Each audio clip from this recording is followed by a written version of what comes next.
में मेरा ये मानना है कि कभी भी आप कोई कार परचेस करते हो तो आप 20 से 25 हज़ार तो आसानी से बचा सकते हो। जो ट्रिक्स मैं आपको बताऊंगा वो ट्रिक्स से आप वहां पर भी डिस्काउंट ले जा सकते हो अपने लिए। इसके अलावा जो भी आपके चार्जेस होते हैं वो सब ऑप्शनल होते हैं। तो ये सब चीज़ें जो मैंने आपको बताई हैं ये सब चीज़ें मैटर करती हैं।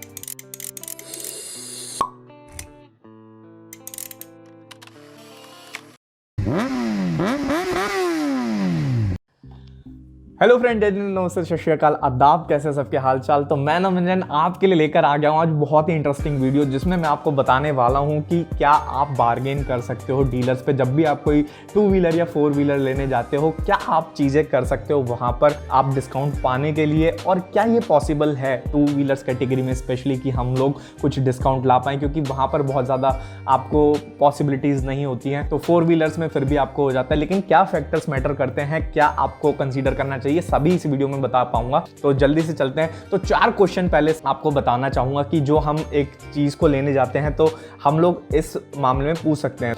तो अब जब आपको एक प्राइस कोट हो जाता है तो आप उस पर ये सबसे पहले ये सोचो कि क्या ये प्राइस नीचे जा सकता है किसी भी तरह से। पहला क्वेश्चन ये आपको पूछना चाहिए। दूसरा क्वेश्चन कि आपको मन में भी आता है कई बार कि क्या इंश्योरेंस मैंडेटरी है डीलर से ही लेना या फिर मैं खुद से भी ले सकता हूं। ठीक है, दूसरा चीज ये हो गई। तीसरा, अगर आप ओल्ड स्टॉक पे परचेस करने जाते हो कि क्या आप कैसे ओल्ड स्टॉक पे डिस्काउंट ले सकते हो। ठीक है, तीसरा ये। और चौथा ये कि रेफरेंस वर्क करता है कि नहीं। मान लो आपकी किसी से जान पहचान है या डीलर से कुछ है, आपकी रिश्तेदारी या फिर कुछ भी है एज XYZ, तो क्या वो रेफरेंस आपका वर्क करेगा कहीं नहीं।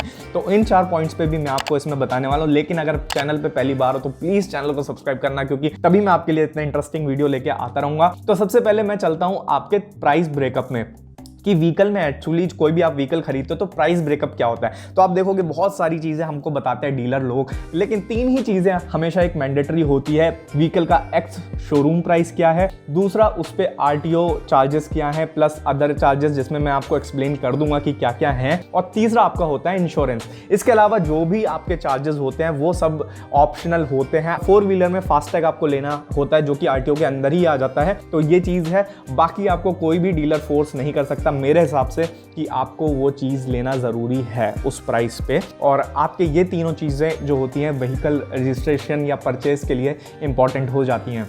तो सबसे पहले बात करता हूं कि एक्स शोरूम। तो एक्स शोरूम प्राइस में आपका कुछ नहीं है, सब जगह पे सेम होता है। दूसरी चीज़ आती है कि आप अब ये देखो सबसे पहले आपको निगोशिएशन कैसे करना है। तो अगर आपको निगोशिएशन नहीं आता है, क्योंकि जो कि मेरे लिए भी पॉसिबल है, क्योंकि मैं भी बहुत कम निगोशिएशन कर पाता हूं, लेकिन फिर भी मैं अपने हिसाब से काफ़ी कुछ कर गया था जब मैंने अपनी चीज़ें ली थी, तो वही मैं आपको एक्सपीरियंस शेयर करने वाला हूँ। तो सबसे पहले अगर आपको निगोशिएशन चाहिए तो आप इन सब चक्करों में पड़ने की जगह किसी एक ऐसे बंदे को भी ले जा सकते हो जो अच्छे से निगोशिएट करना जानता है। अगर आपकी जान पहचान में कोई ऐसा बंदा है तो आपको वहां पर भी हेल्प हो जाती है। ठीक है, तो आप कहोगे यार ये थोड़ी ना बताने के लिए मैंने वीडियो बनाई है। बिल्कुल नहीं बनाई है, तो आगे आपको बताता हूं। ठीक है, और दूसरी चीज ये भी होती है यार कि अगर प्रोडक्ट बहुत डिमांड में है, मान लो कोई ऐसा 4 व्हीलर है जिसपे वेटिंग चल रही है, जैसे थार है और भी कई सारे ऐसे प्रोडक्ट आते हैं, टाटा की कई सारी कारें जिन पे वेटिंग चलती है, तो बहुत ज्यादा अगर डिमांड में है प्रोडक्ट तो बहुत मुश्किल होता है आपको डिस्काउंट ले पाना उन पे। लेकिन उनमें भी कैच होती है। जो ट्रिक्स मैं आपको बताऊंगा वो ट्रिक्स से आप वहां पर भी डिस्काउंट ले जा सकते हो अपने लिए। तो सबसे पहले मैं आता हूं बाइक्स पे। देखो एक चीज मैं आपको बताऊंगा, बाइक्स पे मार्जिन बहुत लो होता है, तो डीलर को पहले से ही कुछ नहीं हो पाता। और अगर आप उसमें भी 5 लाख के नीचे की बाइक्स अगर आप परचेस कर रहे हो तो डीलर के लिए बहुत ही कम मार्जिन होता है, जिसमें आपको डिस्काउंट पाना बहुत ही मुश्किल होता है। सपोज मैंने KTM 390 एडवेंचर ली थी, तो उसमें अराउंड उसकी कॉस्ट आती है 3,70,000 के अराउंड या 75,000 रुपये आ रही थी। ठीक है, तो आप अब क्या कर सकते हो, जैसे अलग अलग डीलर हैं, जैसे मैं दिल्ली NCR में रहता हूँ तो यहाँ नोएडा भी है, गाजियाबाद भी है, दिल्ली भी है, ठीक है, और गुड़गांव भी है। तो लेकिन आपको अदर स्टेट में आपको रजिस्ट्रेशन करने के लिए कोई एक रेफरेंस चाहिए होगा पता का। ठीक है, लेकिन आपको वहाँ पर ज़रूर जाना चाहिए और आपको प्राइस कोड्स एटलीस्ट लेना चाहिए, क्योंकि आपको एक्स शोरूम पता होता है। RTO हर जगह का अलग अलग होगा, क्योंकि दिल्ली में कम है, यूपी में थोड़ा ज़्यादा है और हरियाणा में और भी कम है। तो अगर आप देखोगे तो यूपी में थोड़ा ज़्यादा है, दिल्ली में उससे कम और हरियाणा में उससे कम है। ठीक है, तो आप वो भी एक चीज़ कंसीडर कर सकते हो। तो यहाँ पर आपका प्राइस मैटर कर जाता है। तीसरी चीज़ आती है जो 2 व्हीलर में मुझे लगता होता है इन बाइक्स पे, जैसे मैंने आपको बताया डीलर को ज़्यादा नहीं होता, तो डीलर डिस्काउंट आपको जान पहचान पे ही बहुत मुश्किल से मिलता है। और उसमें भी अगर आप 390 सीसी या फिर ऐसी बाइक्स खरीदने जाते हो जिनका स्टॉक अवेलेबल नहीं होता मोस्टली शोरूम्स पे, तो आपको बहुत मुश्किल हो जाता है, क्योंकि वो बुकिंग पर ही वो बाइक्स मंगाते हैं। मैंने भी जब अपनी बाइक ली थी तो वो बुकिंग पर ही आई थी, और बहुत मुश्किल हो जाता है उस टाइम पे आपको डिस्काउंट ले पाना, क्योंकि वो चीज़ आपको जब सामने नहीं है और आपको लेनी है तो आपको वो चीज़ लेनी पड़ेगी। लेकिन आप एक शोरूम प्राइस देखो, आरटीओ में देखो, और आरटीओ का ना एक प्राइस ब्रेकअप ले लो कि उसमें क्या क्या है, क्योंकि कई बार होता है फाइल हैंडलिंग चार्ज वगैरह वो लगा देते हैं, तो वो आप हटवा सकते हो। तो 1-2 हज़ार रुपए तक आप वहां बचा सकते हो टू व्हीलर में आरटीओ पे। इसमें फास्टैग वगैरह तो होता नहीं है, तो आपका वहां पे कुछ भी नहीं है। तो आरटीओ में बस आपको एक रजिस्ट्रेशन अमाउंट देना होता है, और एक आपका जो नंबर अगर आप ले रहे हो तो वो अमाउंट हो जाएगा, अगर आप कोई फैंसी नंबर ले रहे हो। नहीं तो आपका बस जो रजिस्ट्रेशन अमाउंट होता है वही आपका जितनी परसेंट निकल के आ रही है, जैसे आई थिंक यूपी में 8 या 9% है, तो आप वो बस पे करोगे एक्स शोरूम प्राइस पर और आपका रजिस्ट्रेशन हो जाना चाहिए। ठीक है, तो ये आप उसके अलावा कोई भी चार्जेस होते हैं तो आप पूछो क्यों, कैसे, कहाँ पर ये चार्जेस लिए जा रहे हैं, और हैंडलिंग वगैरह चार्जेस आप नहीं देना चाहिए। आप आरटीओ प्राइस का ब्रेकअप लो और खुद वो परसेंटेज निकालो कि आपको क्या परसेंटेज पे वो दे रहा है और क्या प्राइस आपका बैठ रहा है, तो वो आप एक कैलकुलेशन अपने पास रखो। तीसरी चीज़ आती है इंश्योरेंस। तो इंश्योरेंस कई बार आपको डीलर बोलेगा कि मेरे यहाँ से लेना मैंडेटरी है, लेकिन ऐसा बिल्कुल नहीं होता। आपको कोई भी मैंडेट नहीं कर सकता डीलर से इंश्योरेंस लेने के लिए। तो डीलर का एक बार इंश्योरेंस प्राइस आप देखो वो कितना कोट कर रहा है आपको, और फिर आप ऑनलाइन या जहाँ से भी आपका देखना है, मोस्टली मैं ऑनलाइन ही देखोगे, तो क्योंकि मैंने भी ऑनलाइन ही देखा था, और वहाँ पे देखो कि प्राइस में क्या अंतर है, तो वहाँ पर आप पैसे बचा सकते हो। मैंने ऐसे करके 3,500 रुपये अराउंड इंश्योरेंस पे बचाए थे अपने, क्योंकि मैंने खुद से ही इंश्योरेंस लिया था। तो आप ऐसा कर सकते हो, जिस दिन आप व्हीकल ले रहे हो उस दिन आप डीलर पर जाओ और वहीं पर वो इंश्योरेंस बुक कर लो, उसको वो इंश्योरेंस नंबर दे दो, पॉलिसी नंबर जो आपका आएगा, और एक कॉपी आपको वो लेगा, तो वहीं से आप प्रिंट निकाल सकते हो आराम से। सबके पास प्रिंटर होता है आपके शोरूम पे, और वहां पर वो इंश्योरेंस क्योंकि आपका मैंडेटरी होता है बाइक रजिस्ट्रेशन के लिए जब आरटीओ में जाती है। ठीक है, तो इसलिए आपको वो उसी दिन जिस दिन आप व्हीकल की डिलीवरी ले रहे हो, थोड़ा सा आपको 1 घंटे का शायद एक्स्ट्रा टाइम लग जाएगा इस प्रोसेस में, लेकिन आप आराम से इंश्योरेंस परचेज कर सकते हो। तो यहाँ पर आपको 3 से 5 हज़ार रुपये आपके बच जाते हैं, जो अगर आप 3 लाख तक के अमाउंट पे मैं बता रहा हूँ, मे बी 1 लाख तक में वो और थोड़ा सा कम हो सकता है, क्योंकि इंश्योरेंस उसका कम का आएगा, और वहाँ इंश्योरेंस में भी आपको 500-700 रुपये का डिफरेंस आएगा, ज़्यादा नहीं आएगा। और हैंडलिंग चार्जेस आप देख सकते हो कि क्या लिए जा रहे हैं। कई बार आपका पॉलिश वगैरह के चार्जेस भी ले लेते हैं, वॉशिंग चार्जेस, पॉलिश चार्जेस, और ये सब चार्जेस होते हैं। तो ये सब टू व्हीलर में देख सकते हो कि आपका कहां पर क्या चार्जेस लगे हैं, और आप वहां पर उसको नेगोशिएट कर सकते हो। इससे ज्यादा मुझे नहीं लगता कि आप टू व्हीलर में बहुत ज्यादा आपका स्कोप है, अंटिल जब तक वो 5 लाख के ऊपर या उसके ऊपर अमाउंट है, आप बहुत ज्यादा डिस्काउंट उसमें ले सकते हो। तो ये हो गया टू व्हीलर के बारे में। अब आते हैं कार्स पे। तो कार्स पे क्या होता है ना, कार पे आपका बहुत सारी चीज़ें मैटर करती हैं। तो जैसा मैंने आपको बताया कि प्रोडक्ट कितने डिमांड में है, पहले तो वो आपको देखना पड़ेगा। दूसरा, डीलरशिप में क्या चल रहा है। अब ओल्ड स्टॉक के लिए मोस्टली आपकी बात करता हूँ, तो ओल्ड स्टॉक क्या होता है ना, बहुत कम ऐसा जगह होती है जहाँ पर ओल्ड स्टॉक बचता है, यानी कि जब आपका ईयर चेंज होता है, जैसे 2022 कन्वर्ट हुआ 2021 से, तो 2021 का स्टॉक अगर किसी डीलर के पास पड़ा है, तो आजकल जैसे बुकिंग वाला सिस्टम चलता है, तो ऑलमोस्ट वो लोग स्टॉक पहले ही निकाल देते हैं। तो ये बहुत मुश्किल है आपको कि ओल्ड स्टॉक पहले मिल जाए। अगर आपको ओल्ड स्टॉक मिल जाता है तब आप प्राइस नेगोशिएट कर सकते हो। तो अगर आपको मैं बताऊं तो डीलरशिप डिस्काउंट आपको 10,000 तक या 15,000 तक उस पर मिल सकता है, और एडिशनल आपको ओल्ड स्टॉक पे भी डिस्काउंट मिल सकता है अगर आपको ओल्ड स्टॉक मिल जाता है। पर वो बहुत मुश्किल है कि आपको ओल्ड स्टॉक मिले। सबसे पहली बात यही है, अगर आपको मिल जाता है तो डेफिनेटली आप डिस्काउंट के लिए 50,000 तक भी जा सकते हो, आपको डिस्काउंट मिल सकता है। ठीक है, ये होगी ओल्ड स्टॉक के बारे में बात। अब आते हैं इंश्योरेंस पे। तो इंश्योरेंस आपका कार में बहुत ज़्यादा मैटर करता है, क्योंकि कार का इंश्योरेंस ऑलमोस्ट, अगर जैसे मेरी अल्ट्रोज मैंने परचेज की तो 8 लाख रुपए से ऊपर की, 8.5 के राउंड की वो ऑन रोड बैठ रही थी, जिसमें इंश्योरेंस अमाउंट मेरा था 25,000 रुपए के राउंड। ठीक है, और जो डीलर ने मुझे कोट किया था वो अराउंड 30-32 रुपए था। तो फिर मैंने ऑनलाइन देखा, तो ऑनलाइन भी मैंने करा। इसमें भी कार में भी सेम चीज़ होती है, अगर आप अलग अलग डीलर्स के पास जाओगे तो आपको कोट्स अलग प्राइस पे मिल जाते हैं। ठीक है, तो वहां पर आप नेगोशिएट कर सकते हो कि कोई डीलर आपको कितने कम पे दे रहा हो, दूसरा डीलर अगर आपको नहीं दे रहा तो आप उसको बोल सकते हो कि मुझे इस डीलर से इतना प्राइस मिल रहा है। और मैं आपको बहुत सारी वैसी चीज़ें बता रहा हूँ, लेकिन आप ये सब करना पड़ता है रिसर्च। ठीक है, ये मेरी रिसर्च थी।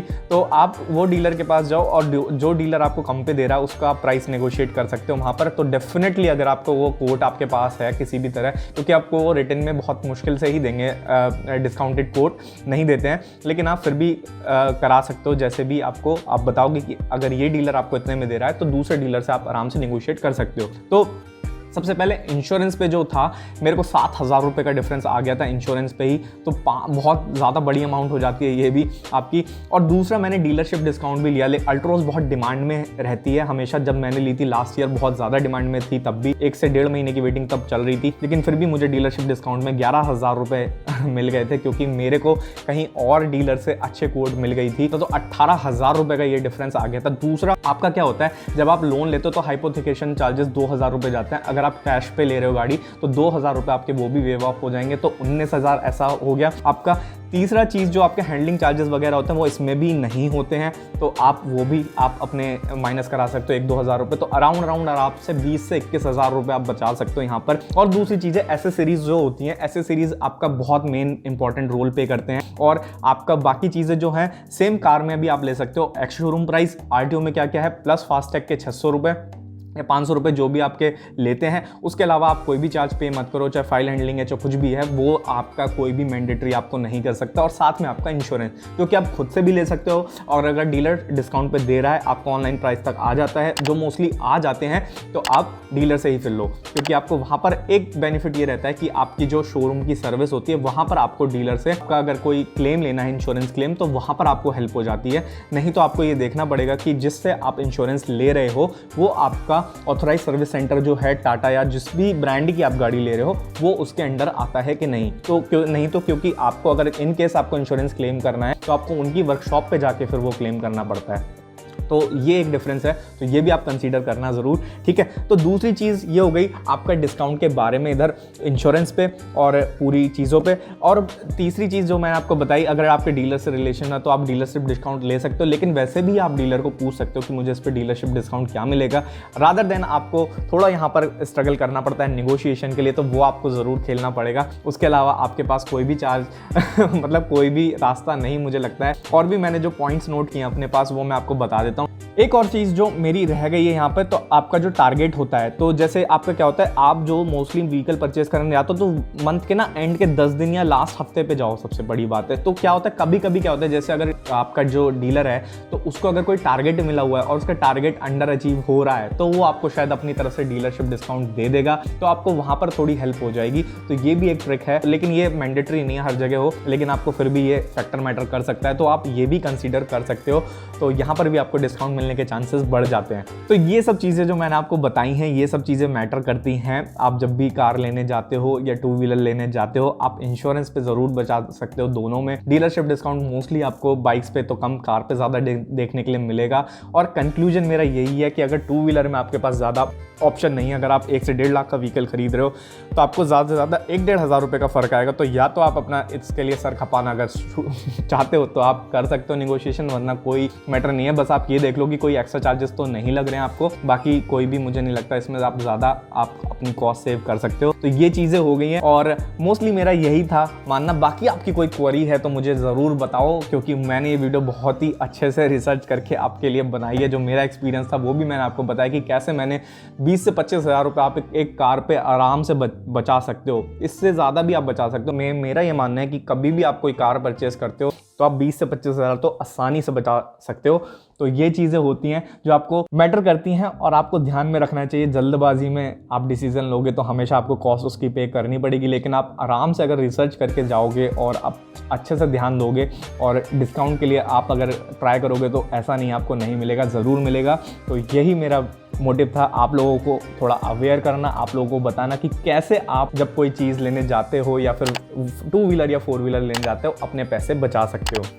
तो आई होप आपको हमने मदद की होगी। अगर आप कार या बाइक लेने जा रहे हो तो आपकी हेल्प हुई होगी, और आपकी अगर हेल्प हुई है तो हमें भी हेल्प करो सब्सक्राइब करके और लाइक कमेंट करके इस वीडियो पे। चलता हूँ मैं, मिलता हूँ आपसे नेक्स्ट वीडियो में। तब तक के लिए जय जिने, नमस्ते, सत श्री अकाल, आदाब।